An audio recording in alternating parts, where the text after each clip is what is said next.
Welcome to the 2010 Network Intermission podcast, presented to you by the Oregon Ministry Network. Network Intermission took place January 25th through 27th at the Seaside Convention Center. The following breakout session was led by Dr. Chris Edwardson.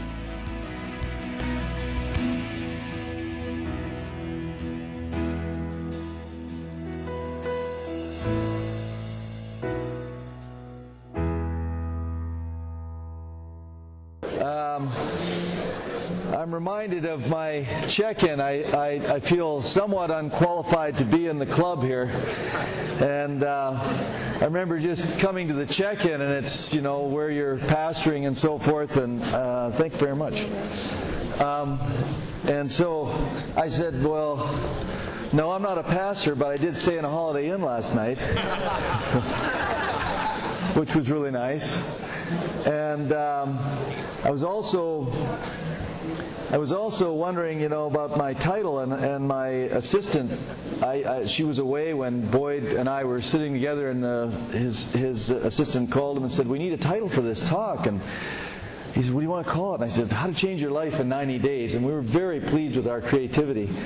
And my assistant is much younger, and she's a nursing student as well, and her brother is married to my daughter, so I see her a lot, and she's quite comfortable with me and being honest. And she had this look on her face, and I said, "What? You don't like that idea?" And she says, "Well, if you're doing an infomercial, it's good." I said, "That's not an infomercial," but I thought it was good. I don't know. What I like to do is, first of all, illustrate that I knew that we had need for this talk when I saw that the superintendent was taking people on a stroll, and that the ladies were going for a fun run, 2.5K. And I could see there was some dysfunction going on here. We currently are out of scale, so we're going to try and do that. And I was going to start with prayer, and there's a couple of things I think we need to pray about. First of all, if you're a patient of mine, and there's a number of them that I recognize here, we need to pray that I can stay on time. And then you need to also know in that context that Pastor Bob Swope was my pastor for 10 years, and he only looks at the noon hour to give you hope. And my current pastor, Pastor Chris, has taken on the same mantle, I have to say. And it's not. There's no relationship to giving you hope. It's a. So I want you to know that I'm going to show you all the same respect, and payback's wonderful. No, we're going to really try to get out for noon, and I know that eating is important to everyone, and to some more than others. I would like to not have this water spill, so I'm going to put it right over here. Let's start with, I thought that it would be good to break this down into why change, what change, and how change. So to start with why change, why would I need to change my life? Well, there's a number of things. But the first thing is that it's a matter of stewardship. And I hate to preach to the choir, but Luke 16 has something to say about stewardship. And then there's doing the best with what we've been given, to do our very best with what God has given you, and to be faithful with that which you've been given, and to be entrusted with, and that's all your giftings. And we also know the story and the parable about what happened to the servant who buried his talents and thought that he'd keep the status quo. I mean, after all, he didn't lose anything. But his were taken from him and given to the one who would take the chance, invest, and try and do better. And so I think there's some scriptural principles that say that we should not just settle for the status quo.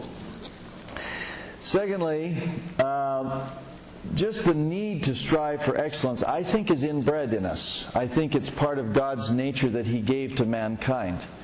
There's a reason why man wanted to go to the moon. There's a reason why we try to do better in every area. And it is a human nature. It's a condition that God gave us. And I think it's counterintuitive to do otherwise. And I think as Christians, we need to serve that example. We need to be able to set goals which are worthy, they're achievable, and we need to examine our lives and then put direction and intent with our actions. The benefits for goal setting and life growth include a sense of accomplishment, self-worth, satisfaction, and it increases our effectiveness. So you'll be a better pastor. You will be a better person, a better friend. If you can get these goals and reorder your life to enjoy a more balanced and healthy, fruitful life. You create a culture of self-discipline when you examine your life. And it will infect every part of your life and your peers and your family. How many of us have been raised in a certain diet or a certain culture, and then we pass that on to our children? Whether it's, just pick any area. I don't care if, I see, because I have a lot of patients and I've been in the same community for we're entering our 28th year this year. You get to follow generations, and I get to see families and what happens to them. And we do kind of take on a sort of a generational excuse. We do that as a culture and as an organization, even Assembly of God, and of which I'm multiple generation. And I see that change is sometimes resisted, even though it's quite plain to everyone else it needs to. And so looking at our own lives is where it begins. I remember my Uncle Paul is somewhat of a hero to me. My father is a ne'er-do-well and has been in and out of prison. Most recently got out a few years ago. And he's too old for that. He's 77 years old now. But he comes from a family of ministers. My grandfather and my grandmother ministered together through Canada. And then his sister and his brother both entered ministry full time. And Uncle Paul was kind of the opposite of my dad. He was this guy that has served God all his life and continued to pursue his education. And then when he was into his 70s, he decided that he needed to really get serious about that because he had more time now that he was retired or semi-retired. So he went on to get his master's, and then he thought it's not that much harder to get a PhD, so he did that. And here he is, 83 years old, and he just lost his wife, and he's been very lonely lately. So I call him every once in a while. He's just down in California. He's a Christian Missionary Alliance pastor who's now retired.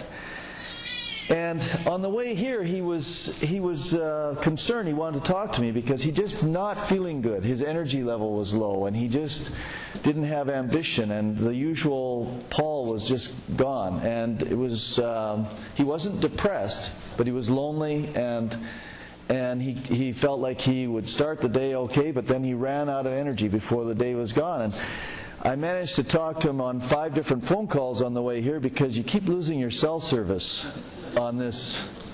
I haven't been that route because I've got a beach house over in Depot Bay, and we get full service all the way there. So they're kind of losers up here because we.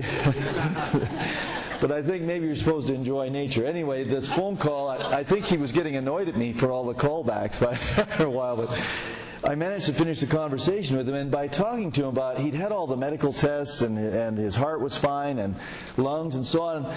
I soon realized that he was suffering from the if you don't use it, you lose it.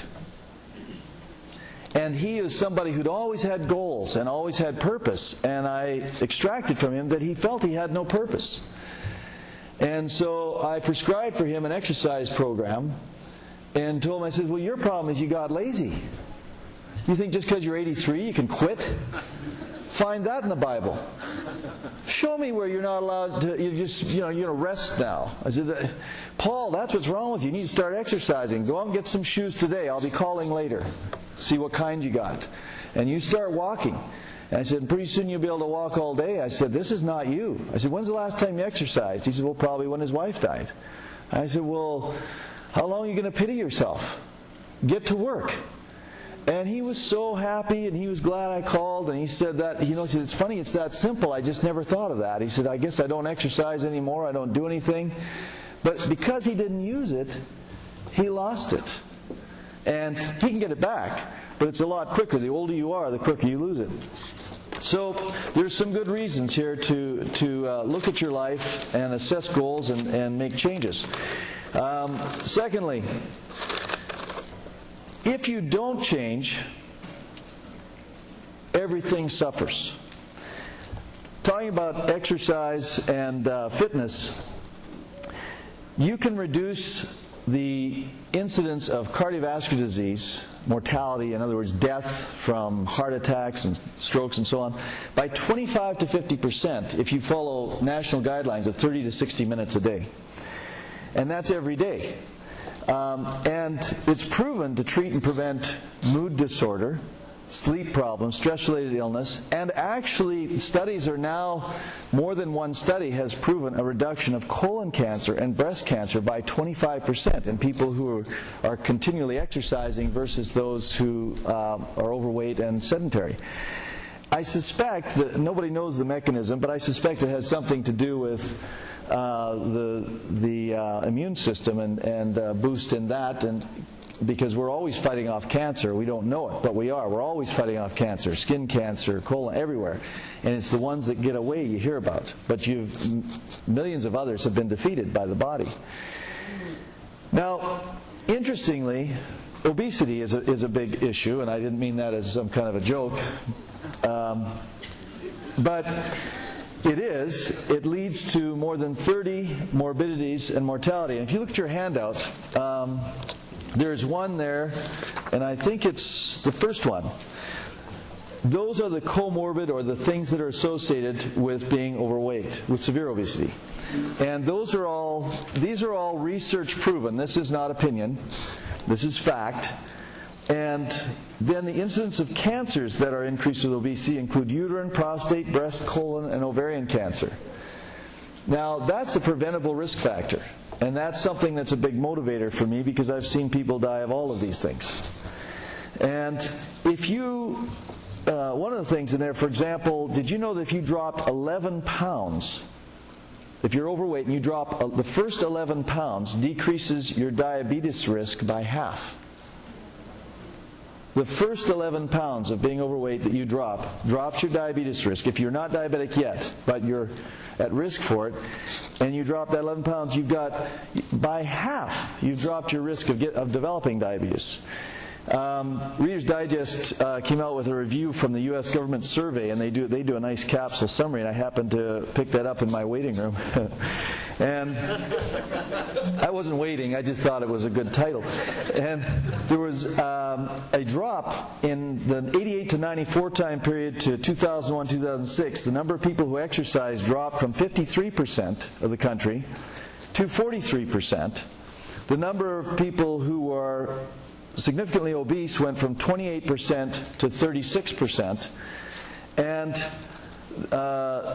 the number who eat at least 5 servings of fruits and vegetables dropped from 42% to 26%. So you know it won't be long and that number is going to get much higher. It just takes time. So we'll come back to that. So what do we change? Let's move from why to what. What you want to change? Well, first of all, take a quick survey, and I'd like you to you may not have a pad of paper here, so I'll just explain this. And this is a great tool for you to use in ministry as well. I've used this in my practice for over 25 years. You take a quick listing of the values in your life. I, by the way, do this every year in January. I go through the entire thing every year, and I've done it for over 20 years. I have pages and pages of goals. I recycle a lot of them because I don't meet all my goals. But it is interesting that by doing that, I hit the ball in the same direction, and hit the ball in the same direction, hit the ball in the same direction. And if I get off course, it's just like my golf game. Doesn't matter. You just have a few more strokes. I'm getting more value for my money. I get more strokes on that golf course than that's, Tiger Woods. He's he's just missing out. He only hits half as many or less. So what we're doing is we're going to look at, okay, most people here, I think, would say that their spiritual life is their top value, because that's eternal. And so let's make that a given. And if it isn't, it should be. And then we go down, and in mine, and these are debatable, where you put them. It depends on your life. But I put down relational was my next. And physical health would be after that. Because if I don't have my relationships, I don't want to live. It's just, it's that important to me. And then emotional health and professional and career, financial, material things, my stuff. That's a value, so I'm going to list it because I do value. I like my car, I like my house, and I spend significant time in investing in those and keeping them nice and paying for them. And legacy and community. I didn't even have that down there till I passed 45, and then I realized that was starting to become important to me. That I'd raised my kids and that there was something else. Now, with spiritual life, you've got prayer and study and time with the Lord, and those are things that are action items you could do, and maybe relational. There's marriage, family, friends, and so on. And with physical, you have the health and fitness and nutrition, and emotional health, you've got your leisure time, looking after your mood or mental health, or going upstairs if you need to do that.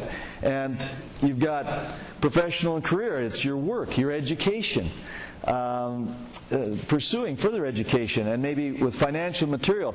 I actually hire a financial consultant who goes in and looks at my loan, because he's better at it than me. And he looks at it, and it's an outside voice, and I hire an accountant, and I hire an attorney to look and see if things are in order with the changing, because I'm trying to reduce the stress of not having things under control. Now, and then legacy and community, well, that's something after you've taken care of your own obligations and your family and your health and so on, and you feel like you've been blessed and you've been given something and you want to give back. That's something that you as an individual or your organization then looks forward, and that's something that's going to be lasting, that maybe speaks to your values spiritually. And so you want to promote that same value list to the next generation. And so that's how we kind of look at these. Now I want you to just, in your own mind, or maybe you can write that down, I want people to be honest. Write down there, and I want you to say, I guess I got to stay in the middle, don't I? Is it okay? Is that just me hearing that weird echo? You don't hear that? Really? This is a bit like me asking a patient a history, and they say, well, can you hear those voices? And I go, no. Maybe they really are there. Anyway, that's another seminar. Perception is reality. But that completely derailed me, didn't it? I want you to take all your values, and then you be honest with yourself and say, where are my values and where are my actions? And so I think about what stresses people, and I say, okay, they come in and they tell me that, they can hardly handle it. They've got so much going on, and I say, well, what are you stressed about? And a lot of times it's things like they're stressed about their neighbor, or about something that's happening in where they moved the piano in the church, or it's a weird thing to do with work and somebody else who it's none of their business. And it's amazing that the things that will occupy and completely hijack their life satisfaction is way down this list. I mean, it's not even in the top 5. And they obsess, and they can't, and I'm thinking, and what have you done with the top 5? Their children see this grumpy person who is so upset about so-and-so that they are completely oblivious to the problems of their children or grandchildren or their relationships. And they're not in the least thinking about how they can bless their friend. And their wife or their husband is persona non grata. You just don't understand how this is affecting me. And so I just say that as a brief, get perspective. Your physical health is important, but it is not all important. And it needs to be in balance. And it is a tool. Your physical health is a tool and a stewardship for a life plan, but be balanced. And we all know that eating is the forgivable sin in the Assembly of God. You never mention it from the pulpit. You never, you joke about it. If somebody's drinking and driving, you'd pull their privileges. But their risk of dying is just as high with the other lifestyle decisions. They just don't kill somebody else as often, unless they were driving at the time. And so it is a bit of an attitude adjustment that you have to take that seriously, but in perspective. Because it's mostly self-harming. But you are leaders. Everybody here is a leader. And one of the things that comes with leadership, because you are leading others, is the responsibility to demonstrate good practices in a balanced life. And that's in I'm not just talking about, I picked on eating because it was easy. But it's everything. It's your relationship with your family. It's your own spiritual health, your emotional health, and continuing to improve and seek education and all of those things. So then let's move on to how we change. Well, if I just was to, I'm going to give very briefly, if you were going to do some spiritual change, you know from that example that you could set a goal in 90 days that you want to change your pattern. And there's all kinds of other people in this room that you could buddy up with and help. But you have to start with changing and setting the goal, and then incorporate that into your daily life with an action plan of how you're going to do that. And so relationally, let's start with identifying somebody who's really important to you.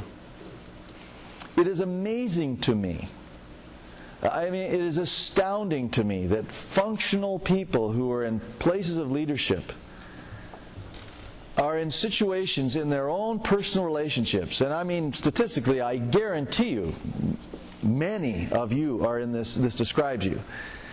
Do not tell the person that is most valuable to you that you love them. That you do not, and at least you might even say the words, but you don't demonstrate it. It's missing the evidence in your life that you actually care about them and that they're right under God in terms of importance to you. Because if that were true, and I'll pick on the guys because it's easier. If that were true, and you only have so much time to spend, and my wife accuses me of spending too much time in front of the television. And I think many men are accused of this. And many are guilty. But if you can spend time with them, do you make a choice about watching something that they will stay and watch with you? Or is it something that you know is totally selfish? Then what you're doing is you're saying, in that little thing, I'm choosing something that is going to serve the need of leisure, which is down value number 4, and I'm going to sacrifice time with you, which is value number 2, and I'm going to do it consistently. And I'm going to do it consistently so that message gets built in, because people don't remember really what you say, they remember the way you make them feel. Guarantee it. Memory has all kinds of pathways, and it's everything from a smell to a music that was playing, or all kinds of things. But emotive memory, the way you felt, children will never forget that. Something happened, with an uncle 30 years ago. I still remember. It's not Uncle Paul. The way he made me feel. And I've forgiven him, but I can't forget. So that's a good way to make somebody remember something, is make them feel devalued. They won't forget that. So get that right. Relationally, start to make some steps there. And emotional health. Just to capsulize that, make actions and plan of how much time you spend and what you do reflect your values. Get them back in order. So that's why I went to all that trouble to kind of paint that guide, is because I can't speak to everybody's life here, but I can tell you a pattern of how I tell patients to look at them and get them back in order. And all of us are different in where we value things. we can say the same thing about professional and financial and community. You set a goal, be intentional, get help or counsel, call the network and ask them who's a good person to do this or that with, and they'll tell you they're great resources. I use them. I will call when I need some advice from Boyd or Bill and say, well, is there somebody good in this area, and so on, who do you know of, and you network. That's the whole idea. It's a network. And so you use that and get people who are good at things. And I'm not very private. I think privacy is where bad things grow quickly. And I'm not private. I have lots of accountability, and that's a good way to I mean, by that I mean I've got my wife working, both my kids worked in the office, my nurse of over 20 years in the very next office with open rooms. She attends the same church and always has as my family, and then my, well, it goes on and on. In fact, I think they'd all like to see a little less of me, frankly. And then emotional health. Part of a general health assessment, look for lifestyle contributors. Just setting goals may help. So, for example, maybe you're feeling down. I kind of did a checklist with my uncle on the way here, doing that very thing. He was emotionally not doing well, and I said, well, did they check your thyroid? Yeah. Are you anemic? No. Did they check your heart hormone, the BNP? And he says, yeah, they did. No, they did. That was good too. There's no congestive failure. And they went through all those things, but it's a good thing for you to do. Check your sleep pattern. Are you having poor exercise habits, which is his problem? If you're obese, there's a 37% increase in depression in obesity. If you get a diagnosis of depression, have it properly assessed. There's ways, and then there's certain medications that help, because depression, even though the cause may have been all these other things, you treat those causes, but you also may need antidepressants to get you back to the normal set point. And you should do that. Don't be afraid of those, because that's a medical fact that you will make some very bad decisions during that depression. And it will affect relationships, and all of the other goals that you have will be affected by that time period. It takes several months to change that. So during that time, be smart and make those changes. Now, in a general physical health, let's go focus on that one. It starts with a medical checkup, really, and that certainly seems self-serving, because that's how I get paid. But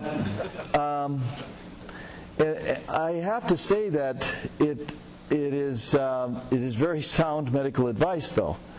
First of all, you need to be more sophisticated. This is not your father's Oldsmobile. There are things we measure, and we have all of our medical advice now is we try to make it evidence-based. So there are facts to back up what you do differently and to move your numbers. So you measure your numbers. What is your blood pressure? What is your weight? Well, look at these handouts. You'll see number, okay, are they in order? Kind of, sort of. Okay, look at the body mass index, for example. That is a measure of, it's a height-weight ratio that's used to make research predictions of health risk. And so that's something you can all do there. Look at your height in inches. 5 foot is 60 inches, and so on, and so 5'8" is 68 inches, and 5'10" is 70 inches, and so on.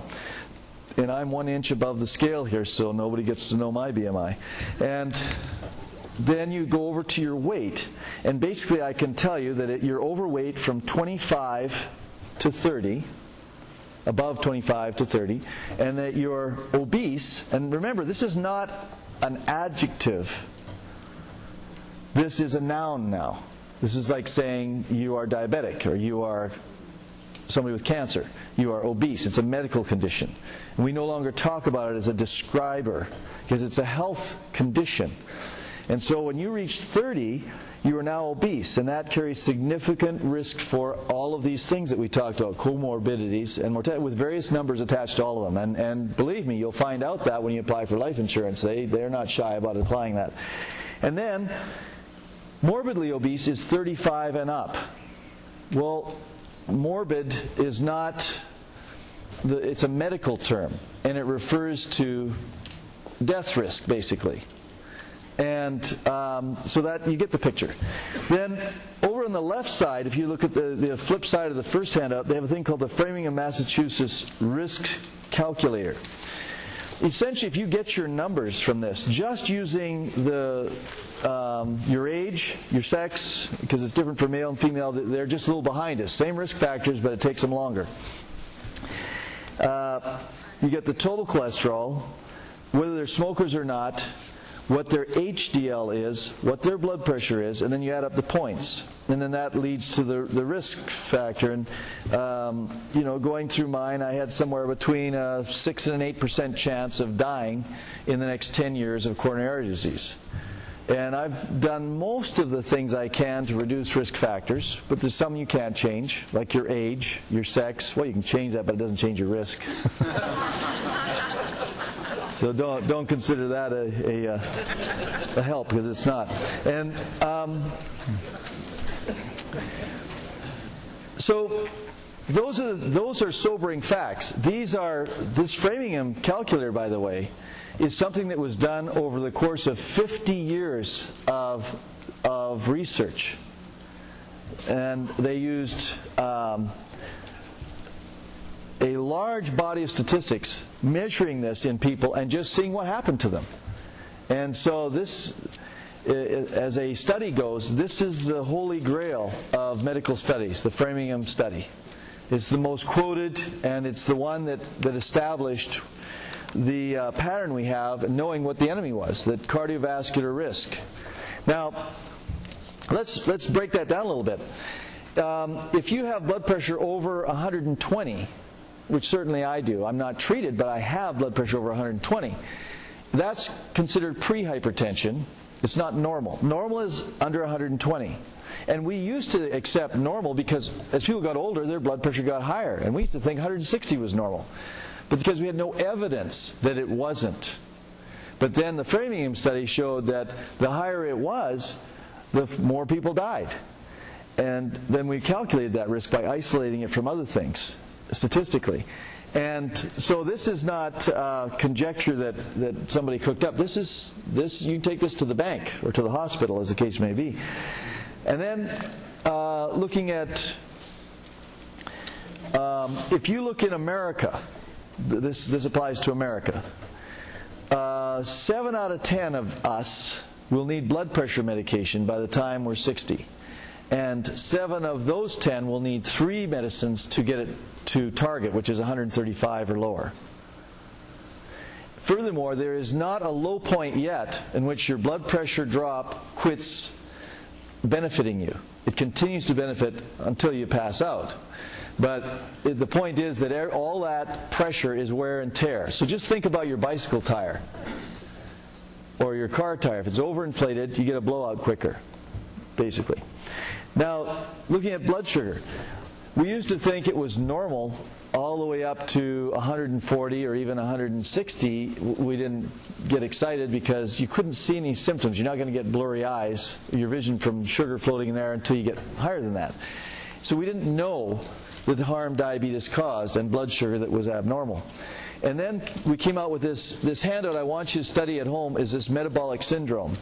I can guarantee you that there's a large portion of people here who do not know but have this condition. And this just means that you're on the way to diabetes. It's a matter of time. And then all the risks that go with that. And there are 3 of 5 characteristics. These are the 5. You have an elevated blood pressure. You get insulin resistance, which means we measure your blood sugar at a time when you're not fasting and it's over 100. That's not normal. You should be able to eat donuts all day and your blood sugar never go above 100. You have elevated waist circumference and your blood sugar it processes things differently, so there's resistance to it, and then you put your fat in the middle.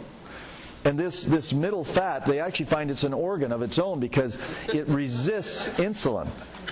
It actually metabolizes differently, and you are not able to process glucose. And then high triglycerides. We know the Framingham study, we know that LDL is the more harmful. but high triglycerides comes with metabolic syndrome. And then low HDL. If your HDL is low, that's already 1. So if we have high triglycerides, low HDL, and your waist size is over 35 as a woman or 38 as a man, you already have this. Okay? And so let's look at that. And by the way, in Europe, they have the same thing, but they use 32 for a woman and 35 for a man. But this would create such an uproar. You know, there was so many people that were in that we actually raised the big American waist standard by 3 inches. Isn't that sad?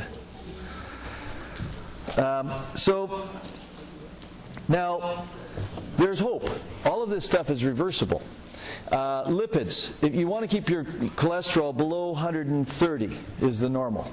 Now this is not your total cholesterol. This is the LDL. And you want to be less than 200 total, and your triglycerides, you want to keep those less than 200. You want your HDL, or the good cholesterol, to be somewhere above 40 for men and 50 for women. But higher is better. It's a protector, and it cleans the pipes out. Statins don't resist those. I mean, I remember I run into this. People, I'm going to say, well, we want to start you on a cholesterol medication. I got mine started when I was in my 30s, and I wouldn't leave home without it. We didn't know how valuable it was then, but we now know that it reduces our cardiovascular risk after a first heart attack. If you get started on a statin, and you will, they find that cholesterol is not the benefit because it doesn't have time. Within the first 2 weeks, it reduces a second heart attack risk by 25 to 50%. So the mechanism is not just lowering cholesterol. Now, I, for some reason, am getting a runny nose. Is there a napkin or something? I thought I had a Kleenex, but I didn't. Hey, thanks a lot. And you know, that's used too. That's really good. I don't know if I can do this. This is your own hanky. Well, thank you. Is that the same one you do? I feel blessed. That's cool. Now, your cholesterol, you've got a statin. Those are medicines that lower your cholesterol, and they have not found the lower number to which you get added benefit. So, for example, for every 1% you lower your LDL, you get a 2% reduction in your heart attack and disease risk. And we took that down to 100 and thought we were doing great. Well, then some smart aleck cardiologist says, I wonder what happened if you get down to 70. And we all go, well, yeah, right. And the research came out, and there was a further significant reduction of another 25% for second and third heart attacks. And so the new standard is 70. The LDL of 70. If you have heart disease or diabetes, we bring it down to 70. That's the goal. And there's new studies coming out showing that there's still benefit dropping it to 50, that you actually get regression and start pulling the cholesterol out of those coronary arteries. HDL, very important. That raises your protection. It's the cleaner organism. It goes through and it cleans out your plaque inside the artery. And to raise that, you can use omega-3 fatty acids, and that's in salmon and things like that. You can also use fish oil capsules, which are available at Costco and Walmart. You just buy them and take them over the counter. That raises your HDL. And if it's seriously low, you need to have medication for it. Exercise will raise it about 5% or 10%. And you can raise it the most with niaspan, which is it's a B vitamin, but you have to take it in a prescription strength so that we can be paid. And then aspirin. I think every man over the age of 30 should be taking a baby aspirin, provided he doesn't have a contraindication like an ulcer or an allergy to aspirin, or, you know. I took it for years. I started to get nosebleeds even from a low dose, so I'm somebody who can't actually take it now. Or if I do, I can take maybe 2 a week. And so I try to do that. And because it reduces your risks by somewhere north of 25% just by doing that.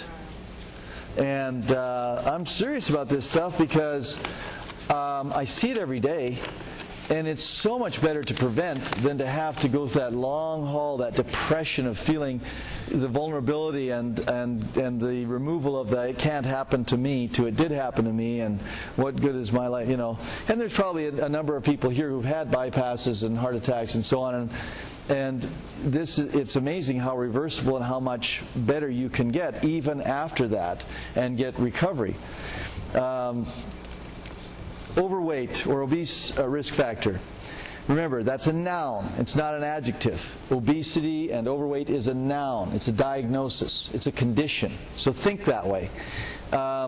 Your body mass index, if it's over 30, then we talked about that risk factor. I got a statistic that was from Edwardson Research, and my workout partner's Larry over here, and Larry gave it to me. They did a research project of pastors in the United States, and 71% surveyed said they were overweight, an average of 31 pounds, which speaks to the profession. It shows that it's a sedentary profession and that it's a culture that has allowed that. Now, on average, most people gain 1.5 pounds per year of marriage.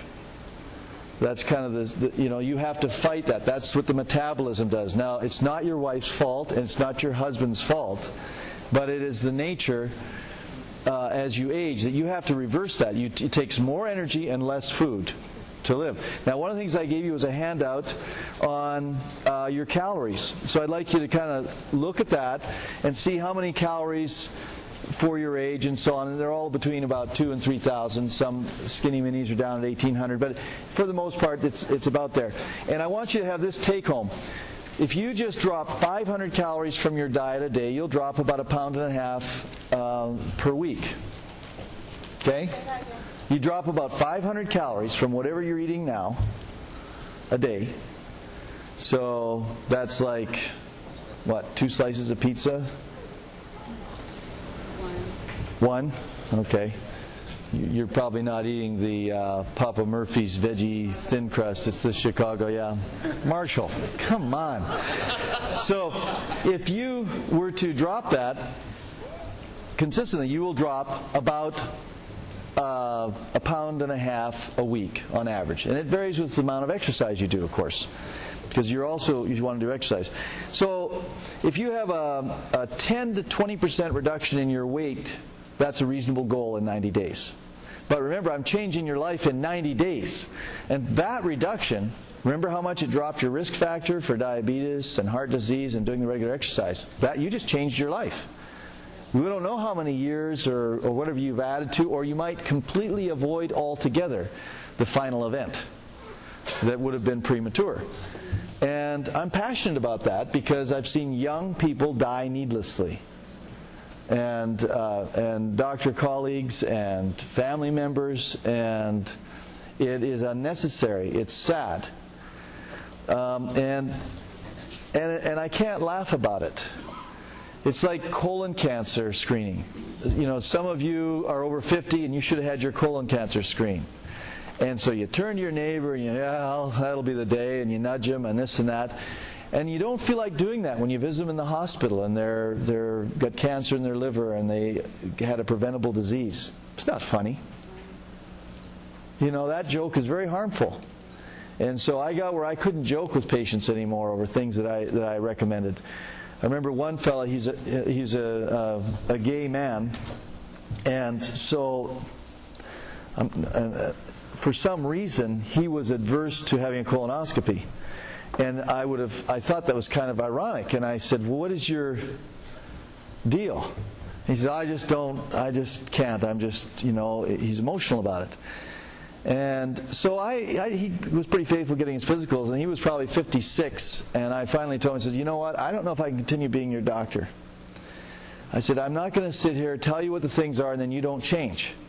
I'm just upset about it. I said, you've got absolutely no reason for doing this. We'll put you asleep. You've got insurance that will pay for it. There's no financial barrier. You've got generally good health. There's no reason not to do this. And wouldn't you know it, he did say yes.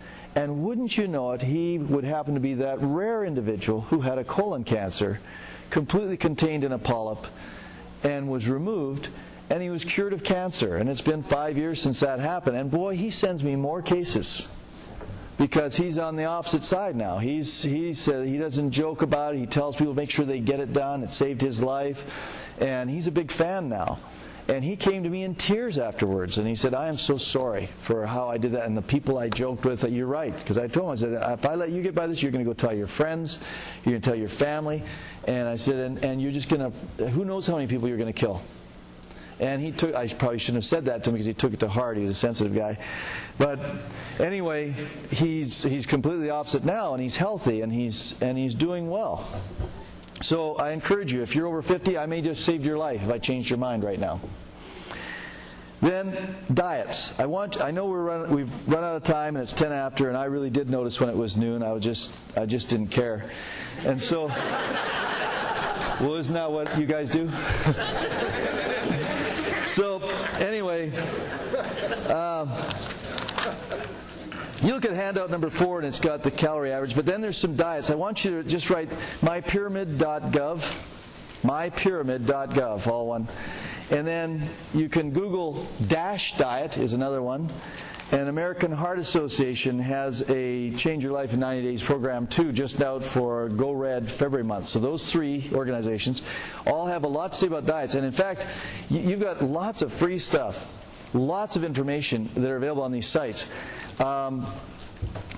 If you go to, you can download a diet that you can follow, and you can actually get updates that connect with exercise and diet, that will have daily and weekly updates that coincidentally are 90-day plans. I didn't know that when I said Change Your Life in 90 days, but turns out that's actually not a new idea.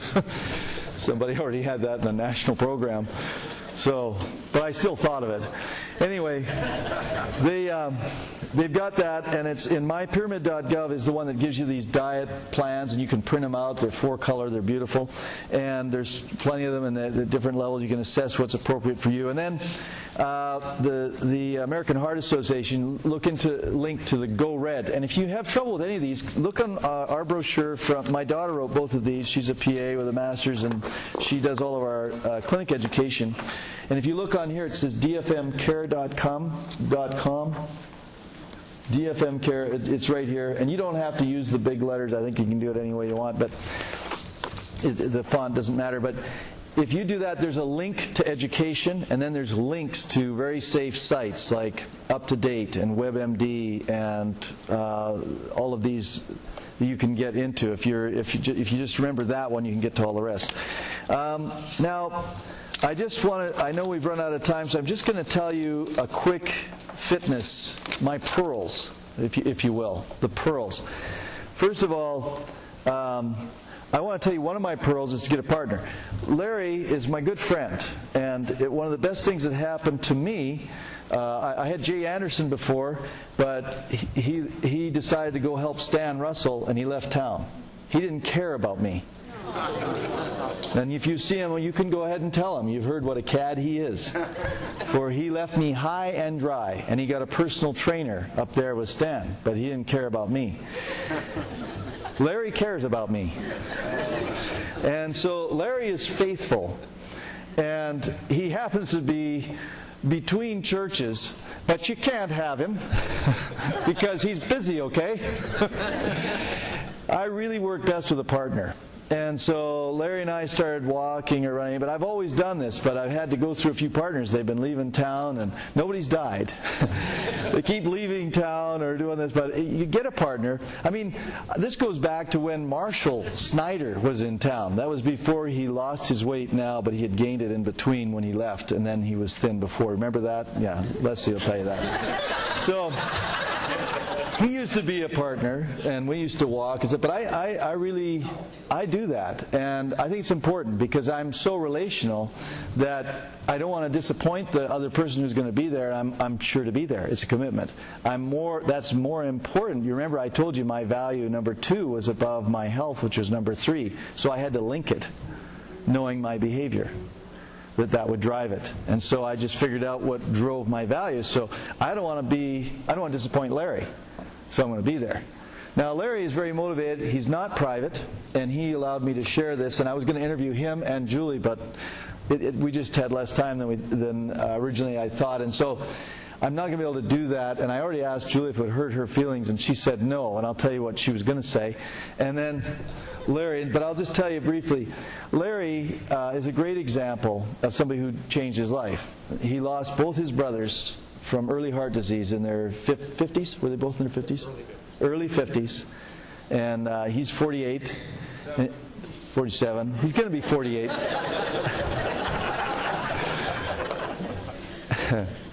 And he had significant risk factors. He went through, and his family gets this metabolic syndrome, and their blood sugar goes up, and blood pressure, and cholesterol, and then family history, and he was overweight. Well, he's lost 40 pounds. He exercises regularly. He is disciplined about it. When I call in sick, he still goes to the gym and doesn't miss. And he changed his life. And he's a better man for it. And I think that it's a real service to his wife, who's concerned about keeping her husband.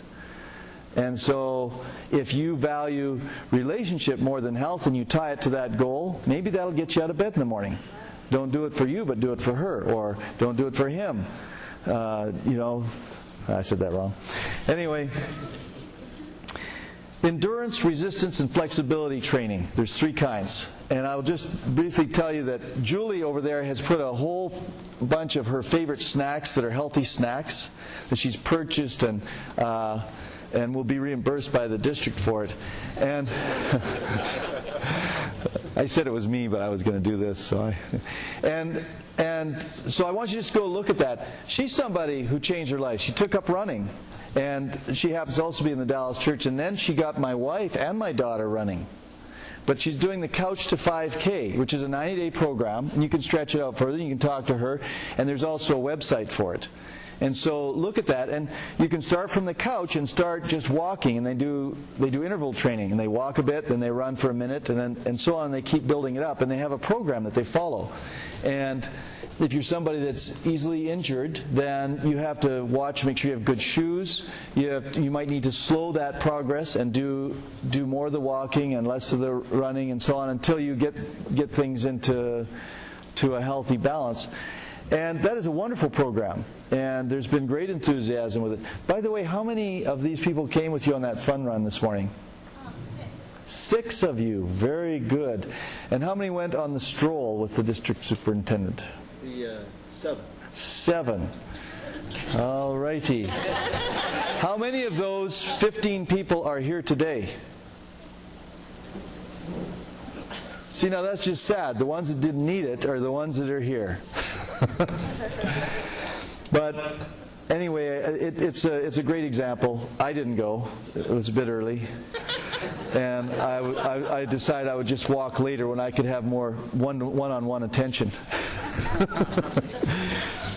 So just look at that. And I want to talk, and I just wanted to give you a little pearl here about, people get confused about maximum heart rate. So if you take 220 and you subtract your age, you can do it in your head if you're Canadian.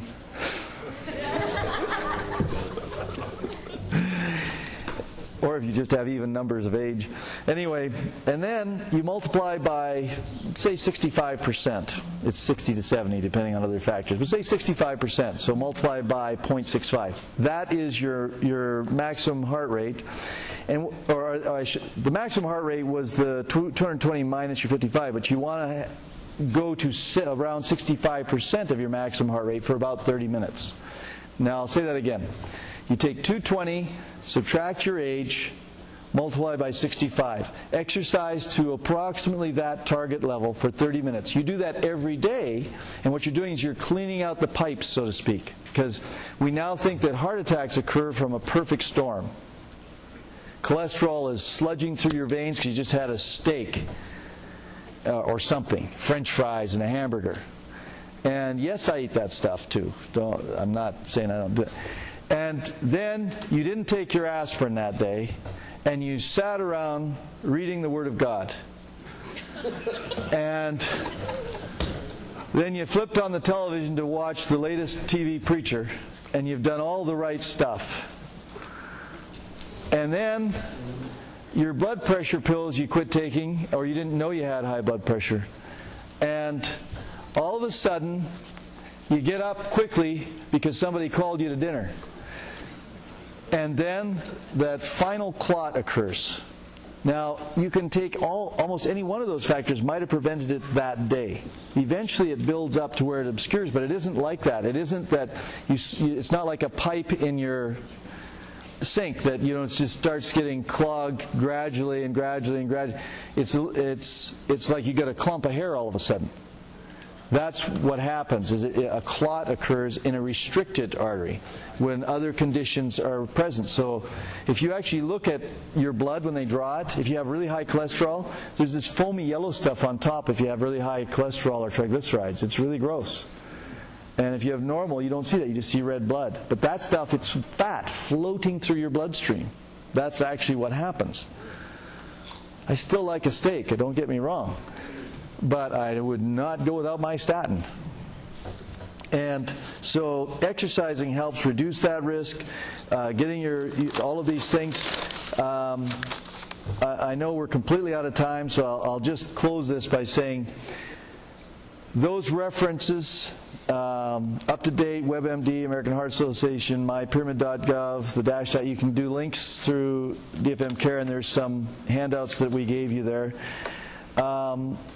If you'll just take stock of your life, put it in perspective of your value system, make a life plan that reflects your values. So you say, okay, I'm going to change these actions because they're not in line with what's important to me. And take initial steps. So today, order chicken. Today, walk the promenade. Today, tell your husband or your wife that you love them. Today, look at your finances and decide if you can't afford it, don't buy it. Today, you can just start really simple things, and then life is a series of decisions.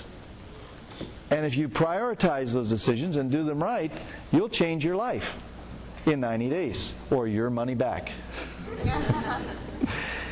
If all else fails, you can see me. I take Blue Cross, HealthNet, Providence.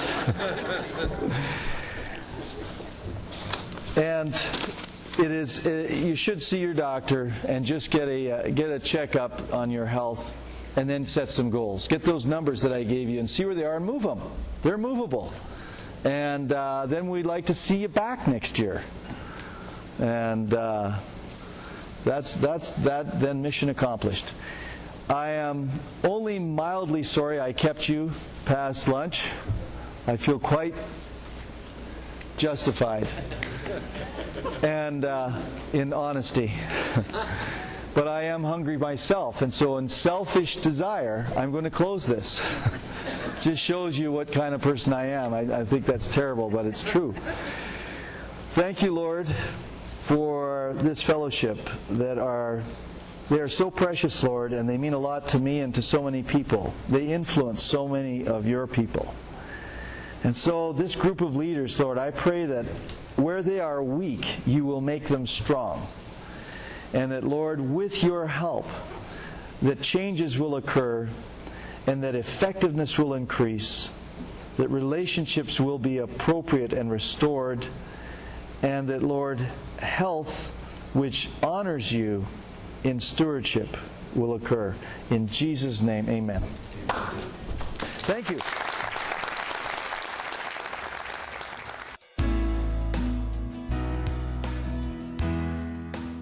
Thank you for listening to the 2010 Network Intermission podcast. For more information on the Oregon Ministry Network and our events, please visit our website at oregonag.org.